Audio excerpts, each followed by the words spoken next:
அறநிலையத்துறையின் அசையும் மற்றும் அசையா சொத்துக்களின் வருவாய் அதன் புனிதமான நோக்கத்திற்கு மட்டுமே பயன்படுத்தப்படும் அப்படின்னு ஆளுநர் உரையில இடம்பெற்றிருக்கு. இந்த கருத்தை பார்க்கும் பொழுது அறநிலையத்துறையே இருக்கக்கூடாது அப்படின்னு சொல்ற பாஜகவுடைய குரலாகத்தான் தாவேக அரசும் சொல்லுதா அப்படிங்கிற சந்தேகம் எங்களுக்கு வருது.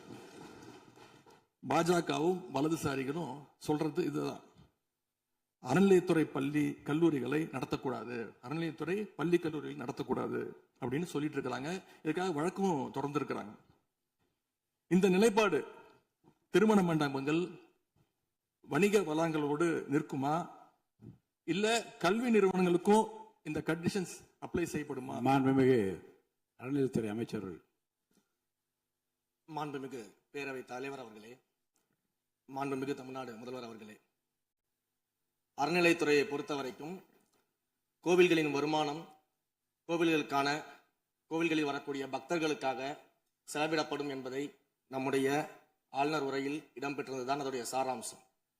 இன்னொன்று, சமீபத்தில் வெளியிடப்பட்ட திருமண மண்டபங்கள் மற்றும் வணிக வளாகங்கள் அந்த பணிகள் துவங்கப்படாத பணிகள் நிறுத்தப்பட்டது என்பது, இந்த பணிகளை பொறுத்த வரைக்கும் நாம் ஆராய்ந்த வரைக்கும் அந்த கோவில்களில் பொதுமக்களுக்கு தேவையான அடிப்படை வசதிகள், பொதுமக்களுக்கு தேவையான தங்குமிட வசதிகள், பொதுமக்கள் பக்தர்கள் வரப்போது அவர்களுக்கு தேவையான அடிப்படையிலான கழிப்பறை வசதிகள் போன்ற இந்த வசதிகளை மேம்படுத்துவதை காட்டிலும் இவர்கள் கமர்ஷியலாக கோவில்களுக்கு திருமண மண்டபங்கள் கட்டுவதிலும் வணிக வளாகங்கள் கட்டுவதிலும் அதன் மூலமாக வருவாய் ஈட்டுவதை மட்டுமே குறிக்கோளாக வைத்துக் கொண்டு இந்த திட்டங்களை துவங்கியதன் காரணமாக மேலும் அதன் மீது பல்வேறு நீதிமன்ற வழக்குகள் ஸ்டே ஆர்டர்ஸ் இருப்பதனால நாம் அதையெல்லாம் ரத்து செய்து அறிவிச்சிருந்தோம். இதற்கு ஒரே ஒரு உதாரணமாக, எந்த அளவிற்கு கோவில்களை கமர்ஷியலாக மாற்றுவதற்கு கடந்த ஆட்சி காலத்தில் முயற்சி செய்து கொண்டிருந்தார் என்பதற்காக ஒரே ஒரு சிறிய உதாரணத்தை மட்டும் சொல்லிடுறேன்.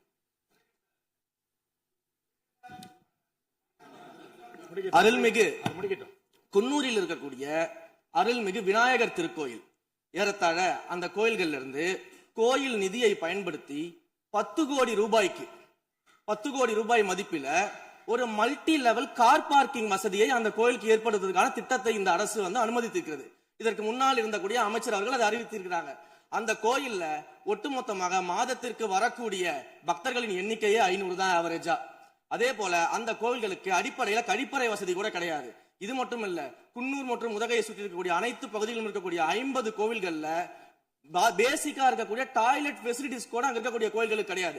அப்படிப்பட்ட இடங்கள்ல கோயில் நிதியை பயன்படுத்தி எதற்காக மல்டி லெவல் கார் பார்க்கிங் தேவைப்படுது?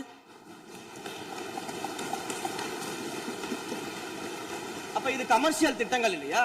கோவில் நிதியை இப்படி கமர்ஷியலாக பயன்படுத்துவதற்கு எதிராக தான் நாம இந்த திட்டங்களை எல்லாமே தடுத்து, இந்த திட்டங்கள் தேவையில்லை, அதற்கு பதிலாக நம்முடைய அரசாணையிலே வெளியிட்டிருக்கிறோம். மிக தெளிவாக கடைசி வரியை படித்து பார்த்தால் எல்லாருக்கும் தெரியும். இந்த கோவில் நிதியை பயன்படுத்தி கோவிலும் பக்தர்களும் பயன்படக்கூடிய வகையில மாற்று திட்டங்களை உருவாக்கும் வரியை நம்ம மென்ஷன் பண்ணியிருந்தோம்.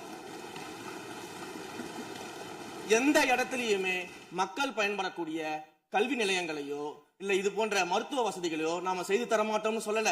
இன்னும் சொல்ல போனா, கடந்த 5 ஆண்டுகள்ல ஒன்றிய அரசின் நிதி உதவியோடு பழனியில பாத்தீங்கன்னா ஒரு சித்த மருத்துவமனை கட்டுவதற்கான நிதி உதவியை ஒன்றிய அரசு தருவதற்கு தயாராக இருந்தது. ஆனா கடந்த ஆட்சியில அந்த திட்டத்தை அப்படியே கிடப்புல போட்டுட்டு கேட்டா ரெக்கரிங் செலவை எங்களால ஏத்துக்க முடியாது அப்படின்னு சொல்லி கிடப்புல போட்டு வச்சிருந்த இந்த திட்டத்தை நாம இன்றைக்கு கையில் எடுத்து அதை துவங்குவதற்கான ஆய்வில் இறங்கியிருக்கிறோம். அப்ப எந்த இடத்திலையுமே மக்கள் பயன்பெறக்கூடிய திட்டங்களை நாம தடுக்கவும் இல்லை, நாம யாருக்கும் பி டீமாக இருந்து வேலை செய்ய வேண்டிய அவசியமும் இல்லை. கோயில்களின் நிதியை ஒரு காலமும் கமர்ஷியலாக பயன்படுத்த வேண்டிய அவசியமும் மாண்புமிகு தமிழ்நாடு முதலமைச்சர் தலைமையிலான தமிழக வெற்றி கழகத்தின் ஆட்சிக்கு தேவையும் இல்லை.